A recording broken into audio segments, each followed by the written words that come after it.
Hello everyone, happy summer. Gosh, I fell back when I thought there. Happy summer, it's beautiful weather out there. I hope you're doing well. Welcome back to the channel. I really hope you're enjoying the videos I'm making at the moment. Very much focusing each Wednesday pretty much on the kind of health. We're thinking about things what people want to know, and we're putting Q&As out on my Instagram and stuff to find out what do you want to know, what are the questions within certain specialties and things, and we're getting guests in to answer them. Obviously just done a video with Anxiety Josh. He's absolutely amazing. If you haven't seen that video, go back and watch it. It's someone who has the personal experience and also the expertise as well in terms of training to answer questions about anxiety. I find it really helpful, and it really helps, I think, give you the tools to deal with anxiety. So take a look at that. If you haven't already, please do hit subscribe on the channel, like the video, share the videos. It really helps us grow here. Because what I'm doing here is I'm making videos to try and help people. You know, YouTube, let me be honest, pays like rubbish. We're not doing it to make money. It's not a business venture. You know, if we can cover our costs of making these videos, we're very happy. So this channel is all about genuinely really trying to help you guys. So please do try and help us grow. Share the channel, tell people about it, like, comment, and subscribe. Do all those bits and pieces. The person I got on the show today is Dr Micheala Dunbar. She has a PhD in psychology. She's an expert basically in this space. She focuses on imposter syndrome, supporting people who are highly sensitive, so HSP.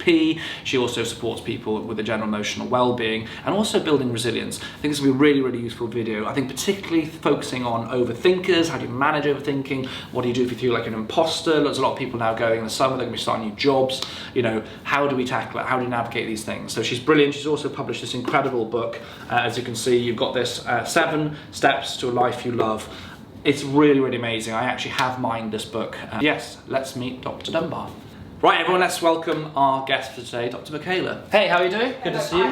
Welcome to the HQ. Have a seat, jump in, make yourself comfy. Cool. How are you today? I am very well, thank you. You're doing all right. Thank you so much for your time and coming in today. I wondered if you could just tell everyone a little bit about who you are and what you do, and then we're going to get cracking and answer some questions. Sure, so I am Dr. Micheala. I'm a clinical psychologist, and I support people with their mental health, essentially. And you've set up your online therapy space. So you've got your platform online, so you've got your Instagram account with 1 million followers, which is amazing. Obviously the handle will be on the screen, go and check it out. And also you've got your kind of therapy space, all online therapy, isn't it? Yeah. Which is a huge shift in the last few years towards that, isn't there? There is, and I'm so grateful for it because I can see so many people. Before it had to be people that had the time to come into the office, or even the confidence to come into the office or the therapy room. But now, literally, press a button, there you go. Let's have a session, and I get to see people all over the world, so it's absolutely brilliant. Part of the reason I wanted you to come on and chat to us today is because you focus a lot on imposter syndrome. You also talk about highly sensitive person, which 2 of those things already I have quite a lot of. So I'm kind of being selfish. I'm getting free therapy here, guys. Don't get jealous. Tarin's my therapist. Don't get jealous. I'll come back next week, every Wednesday morning. But it's great to talk about because the things that really affect people. I think social media has boomed that stuff up so much. So should we go through some questions that we've got from you guys? We'll bring in those topics as appropriate and hopefully give you some great advice. Sounds like it's obvious, but HSP, what does it mean to be a highly sensitive person? Because a lot of people might think they are. Yeah, so a highly sensitive person, it's not a disorder, it's a personality trait. So you don't get a diagnosis as such because you don't need to treat it. And essentially, what's the easiest way I can explain this? You experience everything deeply. Right. When I say everything, I mean emotions. I mean the weather, I mean temperature, I mean food, and a lot of the people that would consider themselves a highly sensitive person actually have something called a sensory processing sensitivity. So essentially think about all your 5 senses and imagine experiencing your senses but double. I definitely find that the highs are very high, but sometimes the lows are hard as well, especially at winter time. Winter time especially, the lows feel worse. Yeah, and the thing is, winter time, because of the lack of vitamin D and all the people are in their houses, a lot of people will experience lower mood around winter. If you're a highly sensitive person, remember, you're experiencing the extremes of every emotion. So as you said, if you're happy, great, you're really going to feel that. If you're feeling sad, you're really going to feel that as well. So you kind of have to make sure you're working hard to keep yourself, I'll say, at a good baseline level of, you know, nobody can be happy all the time. That's ridiculous. We're not trying to do that out here. We have to be realistic.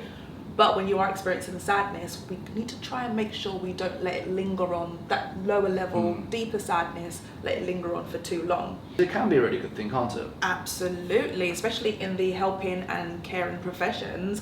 You can connect with not only your own emotions, but other people as well, just by their body language.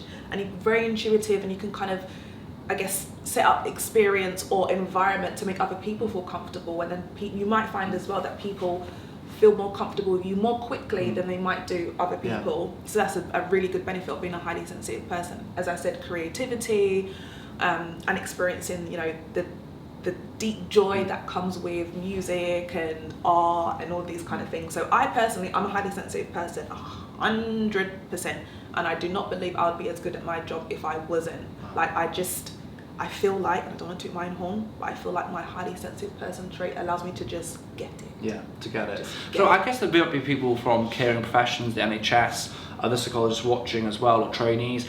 How do you protect yourself if you're going to work in a field that's a caring professional, or a place where you're exposing yourself to potential, you know, hard things to see and experience? How do you protect yourself? You have to be super conscious of your own internal experience at all time. So very reflective. How am I feeling emotionally? How am I feeling within my body and physically? And then you can use that to set your own boundaries. So you have to be responsible for your own self-care and for looking after yourself. So you have to define those parameters of when you need to tap out of a situation, which is absolutely fine. Which situations you don't necessarily want to put yourself in, whereas other people might be like, why are you not doing that? Don't be scared. And actually, I'm not scared. I know that this situation overwhelms me and I need to manage my energy. So really feeling confident to set strong boundaries around what you're doing, who you're with as well, your energy, and then just take it from there really. But have you and your needs at the center of it, which I think that a lot of people in general don't have. Well, I think, you know, when I looked through at the pandemic and we saw such a difficult thing, I saw a lot of death, we made a lot of difficult decisions, a lot of days you come home and go, oh my gosh, like I'm emotionally drained, my sensitivity's been up here. And I think it's that self-care outside that situation. If you come out of that situation, be self-aware. Self-awareness is the first thing, isn't it? Be aware. And then for me, really, it was the self-care stuff. So I come home, like, I know not for everyone, but having a bath, put a candle on, bit of music, and talk to the right people. I've learned that over the years. Talk to the right people. Absolutely. There's a good question around nature and nurture. Highly sensitive person. Is it nature? Is it nurture? I've always wondered this. Is it who I am internally, with how I was brought up? Is it both? Well, there is a debate around that, and with everything, you know, the more research comes out, the more light bulb moments you have. But I personally think it's a bit of both, especially when it comes to struggles with anxiety that highly sensitive people do often have a lot. So you're born a highly sensitive person, and you know, there's conversation floating around trauma. Actually, you're born a highly sensitive person, yes, but before you're born, there is stuff that goes on in the womb. Birth trauma happens, and I don't know if you've read, there's a really good book called The Body Keeps a Score, and talks about how trauma can get stuck in your body. And let's just think about if there's birth trauma, like if you've had a really difficult, and not even as the parent, but the baby, if you've had a really difficult experience of being born, does that get trapped in the body? And then does that kind of impact whether or not you're a highly sensitive person? But essentially, highly sensitive people, it's not, as I said, it's not a disorder. So there's not a problem. In fact, it's great. However, with the environment around you, if the environment isn't validating, if it's stressful, then highly sensitive people are going to take that on a lot, and they are going to process things more deeply, and then it could make them more likely to go on to develop anxiety disorders or low mood or depression or things like that, just because of how much they absorb the information. So it's nature in terms of you're born like that, but nurture in terms of how you deal with that, how you deal with it, and how it progresses, and you know what you blossom into essentially. Because I think for me a big thing is that I would class myself as an overthinker, and I think in myself that the sensitivity side of me, my sensitivity is what makes me overthink. And there's a question here, is that how do I know if I'm an overthinker, and how do I stop that? How do I manage overthinking? So I think if you're an overthinker, you just know you're an overthinker. You probably hear, stop overthinking it. You probably tell yourself all the time, stop overthinking it. You probably like sitting there and zoned out for like 5 minutes thinking about what to pack in your suitcase over and over again, what if it rains, all this stuff that you can't control. So if you find that you're wasting a lot of time thinking about things that you cannot control, that maybe have nothing to do with you, there's nothing you can do about it, and it's impacting your day-to-day life, or it's just leaving you feeling a bit anxious or worried, then we need to bring in some mindfulness. Everyone talks about mindfulness. The word mindfulness now to me is annoying, but it's amazing, and it needs to be done, it needs to be practiced, especially if you're an overthinker. I would say that's the antidote to overthinking, mindfulness. And what within mind? What within that would you give us like the top couple of tips for people? So where do I start? I think all the time. I'm staying awake at night, worrying about things. I'm over questioning things. So where do they start? Where do they start? Okay, so the first thing you need to do is notice it. As I said, you can self-awareness. People will say it again and again and again. If it's me, I know that I could be there for 5-10 minutes and I've gone down the rabbit hole. I don't even know I've gone down the rabbit hole. I'm thinking about all kinds of nonsense that I can't do anything about. So actually, I've had to learn and teach my clients to learn to first notice it when it happens, so then you can at least attempt to try and modify it. So you notice when you've gone down the rabbit hole, I call it, and then you bring your attention back to an anchor. And that's essentially mindfulness. It's just attention training. Okay. And your attention anchor could be your breathing. It could be your watch, it could be a pen, anything that you can kind of redirect your attention to. So when we're overthinking, we're not going to say stop overthinking, because it's going to make you overthink even more, right? It's like saying don't think about the pink elephant in the room, there it is, dancing. Yeah, it's dancing in the corner. Yeah, exactly. Don't think about the pink elephant, people. There you go. Exactly. Think about it. But it's about finding something else that you can redirect your attention to. Right. This is one I think is probably quite common. I guess people worrying and thinking about regret and self-hatred, and I think that one around sensitivity is hard. I mean, I'd say that I think a lot about regrets, things attached to my brother, things that attached to the less kind of emotive, but regret is a big one. And I think self-hatred, kind of constantly, why did I do that? Did that wrong? Yeah. What if I got that wrong? And I beat myself up a lot, and I have done less of now than I did when I was younger, but I've always been quite bad at that, to be honest. So, like with the overthinking, we have to notice when it's happening. If we've been doing it from childhood, then we can imagine, like however many years we've been alive, that's how many years we've been doing things in terms of our thought process that way. So it is going to take some work to turn it around, but we just have to have intention to do that. Sometimes it feels safer to be negative about ourselves, because then we don't get caught off guard and we don't feel disappointed and we don't feel embarrassed if we say, oh, we did really well, and somebody said, no, you didn't. Don't get that embarrassment. So there's a lot of, it's going to sound weird to say, but there's some perceived benefits of being very self-critical. People might say that if I'm not critical, then I'll be lazy, or I won't do as good of a job, or people think I don't care, or people think I'm better than everyone, whatever it is. However, we need to make a decision. We need to decide whether or not we are going to go along with this self-critical voice. Are we aligning ourselves with them? Is this going to be our bestie now? Or are we going to say, do you know what? Maybe self-critical voice, you're trying to protect me in some way. Thank you, but I'm going to do it a different way.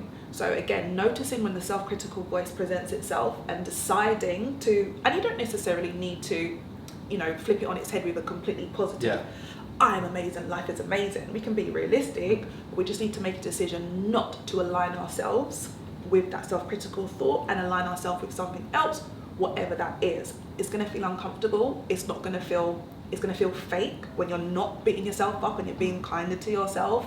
But push through it, take the discomfort with you, push through that, and eventually the voice that was self-critical, that gets pushed to the side, doesn't get any airtime, you're essentially starving it, and the cheerleading voice, that becomes more prominent, and that becomes the go-to. But it does take a little bit of work. So how do you start then? Because I think people find it hard to go like, okay, so when this voice is going, like, Alex, you really shouldn't have said that the other day. You let yourself down. That's not right. You shouldn't have done that. You shouldn't have said that. I'm just making this up. How do you actually stop that practically? So this will happen in my mind as well. Like, our brains are designed to think, right? And to look for problems, to solve them. So we can kind of say maybe that's what our brain is trying to do. So if we notice the self-critical thought, we can do a very quick analysis. Is there something in this? Is there something I need to modify, plan for, change, do differently? Sometimes there is a problem that needs to be solved, in which case solve the problem. Sometimes the voice is just there to make us feel bad, and that's when we say, okay, cool, we got a choice point. Okay, I like that. Right, so I like choice. So aware, analyse, right, what's the decision? Am I going with this? Exactly. Am I going to align myself with this self-critical voice? What's the function of this voice? If I align myself with this voice, how is it going to make me feel, and what's it going to make me do? Usually 9 times out of 10, 10 times out of 10, the self-critical voice isn't going to help you anyway. So you can go that way, or you can go the other way. So you can align yourself with a voice that's going to either make you feel better, and I always say to my clients, what do you need to hear from yourself right now? Okay, actually, do you know what? I might have made that mistake there. Is this something I can rectify in the moment? What's in my sphere of influence? Yes or no? rectify things you can, the things you can't, accept that that is what it is, and say, you know, am I a bad person? Am I a bad person? You know, am I truly useless at things, or is there actually a truth that I'm good at some things? What's the evidence for it? Exactly, that's what I was saying. Well, no, I say, what is the evidence for it? If you're going to challenge yourself, I almost imagine, when I really beat myself up, imagine in a court of law. Yeah. Like, let's go back to facts. What is the evidence for what you're thinking? It's serious. Yeah, it is. What is? Give me the evidence. It's true. Give me the evidence for it, you know, because otherwise you run down this road and you beat yourself up and go, actually, it's based on what? Nothing. It took me a while to understand. I've read a lot of books around this. The idea that, you know, because you are not your thoughts. They're just projections. Stories. The projections and stories based on past events. They're not factual, are they? Nope. I'm starting a new job soon, and I feel like I've oversold myself. What can I do? So I think it's an interesting one, isn't it? We interview for jobs, we apply for jobs. These days they want you to kind of throw so much at them to say how amazing you are, and you've got to be so confident in there. What if you're not as confident as you push? What if actually you are scared? Do I know enough? Am I good enough? Have I oversold myself? So those kind of thoughts, we can allow some of them, a level of them to crop up when we're doing new things. Whenever we're doing something new, there's always going to be stuff we don't know. Yeah. And so it's okay, as I said, remember the problem solving machine that is our brain. It's going to look for problems and try and find ways to solve them. Sometimes it's drawing out, you know, the negative aspects of yourself. However, if you act as though, through your behavior, regardless of what you're thinking, if you act as though you're not good enough, if you act as though you're not meant to be there, if you act as though you're an imposter, then that almost cements the lie. Yeah. I always say, stop acting like it's true, because it makes a lie easier to believe. So when you're going into the job, you've got to take the uncomfortable feelings with you. They're going to be there. It's okay. They're not going to kill you. Anxiety, fear, nerves. Sometimes nerves are good because they can motivate you a little bit. So take them with you. But we need to, and even the thoughts can be going round and round. Your brain could be saying all kinds of nonsense, and sometimes you can stop it and sometimes you can't. But regardless of how you feel and regardless of what you're thinking, just be very clear about what action you need to take. We need to put one foot in front of the other in the direction of growth, of what we value, of how we want to show up. Yeah. So when you're walking into that office in the new job, you might be thinking, oh my God, what am I even doing here? They're going to find out that I lied on my CV. Yeah. You go in there and just say, if I believed that I was supposed to be here, if I believed that I was going to be so dope at this job, how would I act? Yeah. How would I act with the manager? How would I act with all the staff here? What would I do in meetings? Yeah. And then just kind of get a little blueprint of what that might be, and then do that.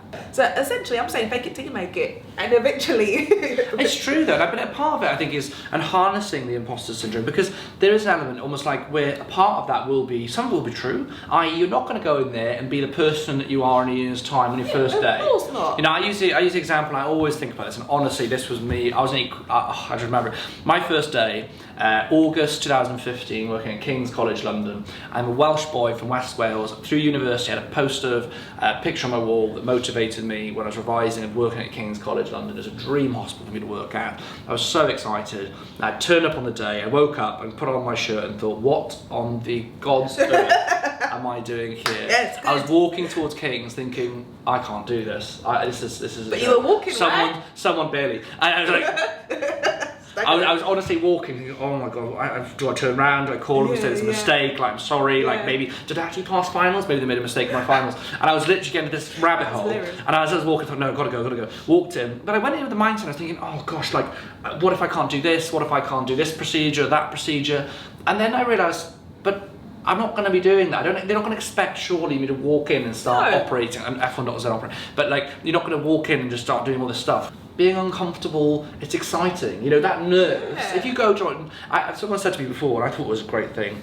Whenever you're nervous, think that you're excited. I was just going to say that. It actually really works. If you go to, it's the same energy, really. I'm actually excited. I'm nervous, but this is the day. I'm going to go in there. I'm going to do my best. Do you know what? I'm going to do my best. And if I don't know something, I'll ask. That's the biggest tip I'll give people in life. Absolutely. If you don't know, ask. Because I tell you what, you're better off asking and asking a silly question than you are ignoring it, making a guess, and ending up with your butt in the air. I love a silly question. Honestly, I love a silly question because I'm like, imagine if you didn't ask a silly question. Well, yes, exactly. This is a really good question. I think a lot of people can relate to, whether you're in depression or not, whether your mood's low or not. I think it's a really important one. How can I motivate myself more when my depression is bad? And I think this relates, yes, depression, but even just when you just feel, sometimes you just feel flat. Like, finding motivation, it's something we see a lot. Motivation across Instagram, motivation. It's not always easy, is it? No, and you can't just find motivation. Let's be honest. Click your fingers, motivation. Exactly. There you go. Spin around. Yeah. No, it doesn't work like that. I think personally, the concept of motivation is, I'm not going to say overrated. It's great when it's there. I think it's overrated. Okay, cool. There we go. I'll say it's overrated. It. Yes, it's when you're motivated, it's amazing. You just on my computer and I'm just typing away or doing whatever I need to do. Great, but I can't wait for motivation. If I waited to be motivated, I wouldn't do anything. Now it's easy for me to say I don't have a diagnosis of depression or anything like that, but the concept still stands. I like to replace motivation with commitment. I like that. Yeah. I think I have a similar thought process. I like that. Sorry, carry on. I'm enthusiastic because I like because motivation. I think motivation is a bit of a con. But anyway. Absolutely, and you do experience it, but not all the time, and we can't wait for it. And I have a commitment to do things that are important to me and helpful to me and my family and whatever it is. But you can have a commitment to whatever suits you. And if you're at the stage where you're feeling so low that getting out of bed is a struggle, then your commitment is not necessarily to wait until you're motivated to get out of bed. The commitment is to, I'm going to try and brush my teeth every day. Or I'm going to try and open the curtains every day. The smallest thing possible, make a commitment to do that regardless of whether the motivation's there or not. And then what you'll find is you open the curtains a couple of days in a row, you might feel a little bit better. So you might get from a 0.5 out of 10 to a 1. So the next day you might think, okay, let me build on that 1. I'm opening the curtains, let me go and see if I can brush my teeth. So then you build your 1 to a 1.5 and then you just kind of do small little things that you can do without motivation, and then you build up to you build up to a 7 out of 10. I'll make it sound so easy, didn't I? No, but it makes sense because I think the problems with motivation. Number one, motivation is usually attached to unrealistic goals or massive goals, which I think is very unhelpful. I think also it's all very well being motivated, but often your motivation actually comes when you're in the habit and in the zone. And that's why I think that the being discipline and commitment is much better. I'll ask you one last question. And thank you everyone that sent any questions in. I really appreciate the question for the Q&A. It really helps direct us to make sure we're answering what you want to know. So thank you. I love that. I just want to ask you the last question. You know, you've got 1 million followers on social media. You started in 2019. You've created an incredible platform.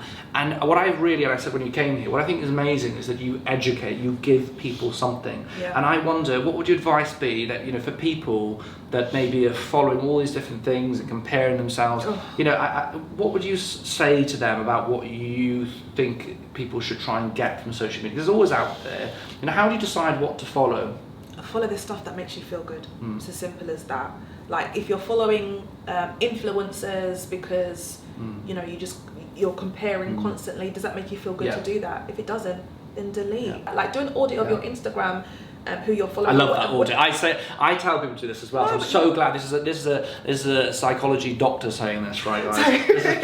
It's not just me saying this. This is a professional saying absolutely. I do it for myself as well. Like I'm bad because I will spend money. Like I'll see stuff and I'm like, oh, that's nice. Let me go and buy it. Why? If I wasn't following these people, I would not be spending this money. So I've kind of deleted anything that isn't related to making me feel good or related to my work. Then I just don't bother with it because. I just don't want to make life harder for myself. So surround yourself by good people and follow good people as well. I definitely follow this one. She's really, really awesome. Thank you everyone so much for tuning in. Thank you for coming in to see us. If you haven't yet, make sure you get this book. We actually use it a lot here. Holly and I have been looking through it actually to get ideas and stuff about what to kind of help you guys more broadly. So, I mean, we've been mining your book shamelessly, but it shows that it's really, really good content. So if you haven't got it, get this book. There's lots about being sensitive, about imposter syndrome, self-care, overthinking. It's literally a little Bible for you, for your mind. So check it out, please. Thank you. You're a legend. I really, really appreciate it. Make sure you do follow the page. Comment down below as well if you've got any questions. Are you happy to jump and have a little look at the YouTube channel? Any questions you've got? We can never answer personal questions. It's all broad topics instead. You know that I talk about that on the channel. So yeah, ask any questions down below, and also any other topics you'd like to know that maybe you thought about watching this video, you'd like to hear about. We can have a look. Holly will have a look at the comments, and I'll have a look at the comments and see what we can talk about in the future. Thank you, everyone. Like, comment, subscribe, do all the bits and pieces, and goodbye.